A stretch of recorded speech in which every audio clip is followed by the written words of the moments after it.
Histoire. L'histoire du papayer où Papaye sauve son enfant avec un fruit jaune sucré et mûr. Il était une fois, dans un village montagneux de la province de Benguet, aux Philippines, un couple qui faisait toujours l'objet de ragots entre voisins. Ils gagnent leur vie en récoltant du riz. Des deux, la femme de Papaye travaille toujours dur tandis que le mari de Bantawan est extrêmement paresseux. Madame Papaye laboure et récolte souvent le riz dans les champs tandis que Monsieur Bantawan reste à la maison. Leur vie continue ainsi pendant un certain temps. Puis, le jour de l'accouchement, Madame Papaye a dû arrêter temporairement son travail. Un jour, alors que la famille manquait de riz, elle a dit à son mari d'aller travailler pour qu'elle puisse rester à la maison et s'occuper de leur nouveau-né. Bantawan, nous n'avons plus de riz, alors je pense que tu devrais aller travailler dans les champs, a dit Madame Papaye à son mari.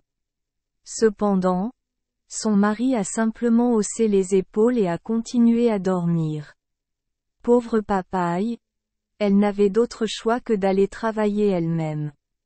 Elle s'est réveillée, a laissé son enfant à la maison avec son mari paresseux et est allée aux rizières. Elle a travaillé dur toute la journée et cette nuit-là, comme Madame Papaye ne rentrait pas à la maison, les voisins la cherchaient partout. Ils avaient pitié du nouveau-né. Ils n'arrêtaient pas de pleurer pour avoir le lait de sa mère, mais Madame Papaye n'était toujours pas rentrée à la maison.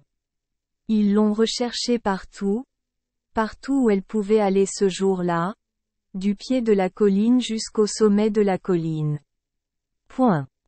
Il était tard. Un homme du groupe de recherche s'est endormi tellement il était fatigué.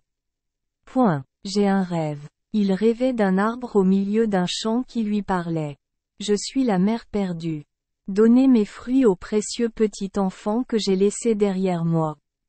L'enfant vivra si vous le laissez manger ce fruit, lui dit l'arbre dans son rêve. Le lendemain, il s'est réveillé et a raconté son rêve à ses voisins. Les voisins n'ont pas hésité, ils se sont immédiatement dirigés vers le lieu du rêve de l'homme. Au milieu du champ se dresse un arbre étrange au feuillage large et aux fruits lourds. C'est vrai, c'est Papaye, se sont exclamés les voisins. Ils ont observé les fruits, ils avaient une forme oblongue, certains étaient encore verts mais quelques-uns étaient devenus jaunes vifs. Les fruits jaunes sont mûrs et peuvent être consommés. Tout le monde a ensuite cueilli des fruits mûrs et s'est rendu chez Papaye pour nourrir le bébé. Le bébé a survécu et a continué à dépendre des fruits pour survivre.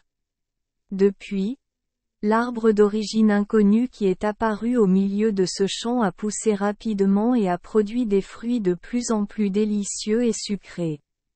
Pas étonnant que l'enfant aimait en manger.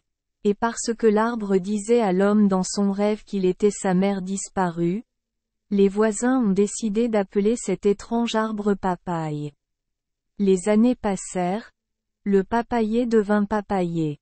De ce premier papayer sont nés de nombreux autres papayers. C'est aussi le fruit aux nombreux bienfaits pour la santé que nous consommons encore aujourd'hui. Merci les enfants des Esperluette Croisillon 39.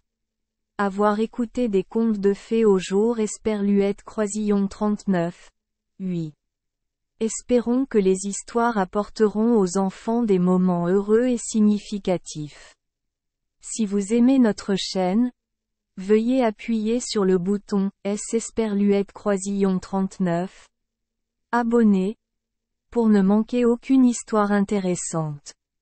Je vous souhaite une bonne nuit de sommeil et de beaux rêves. Rendez-vous dans la prochaine histoire.